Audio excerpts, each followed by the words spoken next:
YouTube, Shopify, Groupon. Before tech giants like these became household names, they were just a spark of an idea championed by entrepreneurs willing to risk it all. But fame and success didn't come overnight.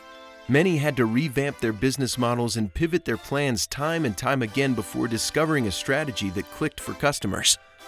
Get inside the minds of founders and CEOs who stopped at nothing to bring their vision to life. This is Make It Work, Tech Giants.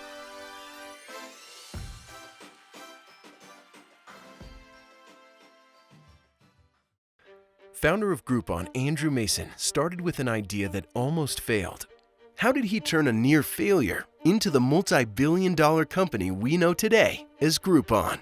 Mason was a first-time founder who dropped out of grad school to build a business he believed in. With encouragement and funding, Andrew had a lot on the line, but no clear direction on how he was actually going to build this company. It was called The Point. It was essentially a collective action website where people could come together and change things as a group. The idea came to Mason while watching TV. He thought it was an outdated concept that he had to pay for a bunch of channels he didn't even need, and thought there must be a lot of other people who felt the same way. He began to think, what if there was a platform where like-minded people could all get together to incentivize corporations to listen to them?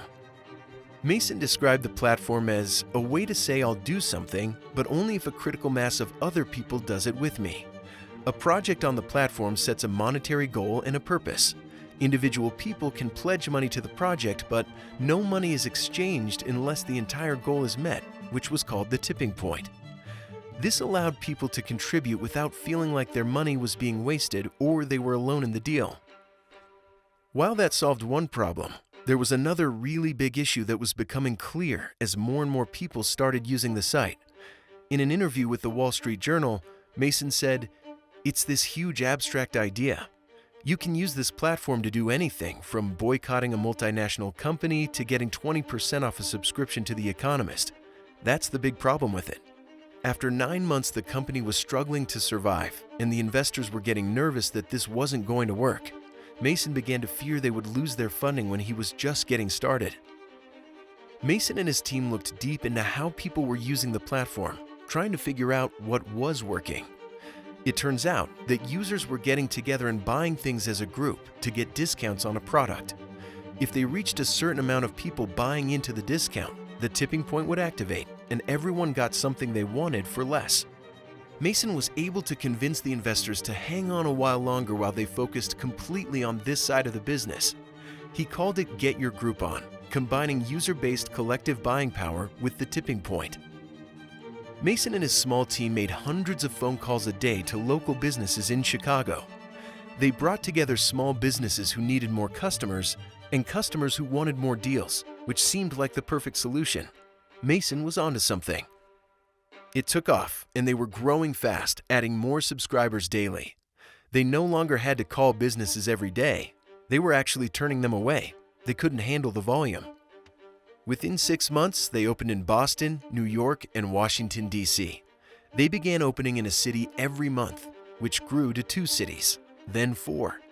Mason had created a formula for launching city by city. In less than a year and a half, they grew from 12 employees to 350. According to Forbes, Groupon had become the fastest growing company ever and was valued at $1 billion. In October 2010, Yahoo offered $4 billion to acquire Groupon, but the board rejected the offer. Then Google offered $5.3 billion for the company, and they rejected that one too. They were growing faster than ever and decided to keep the company independent. On November 4, 2011, Groupon IPO'd. They raised $700 million in one day, and the company was valued at nearly $13 billion. Groupon now has an annual revenue of $1.4 billion, with over 25.8 million active customers worldwide. Mason had many trials and tribulations, but through dedication and creativity, he was able to make it work.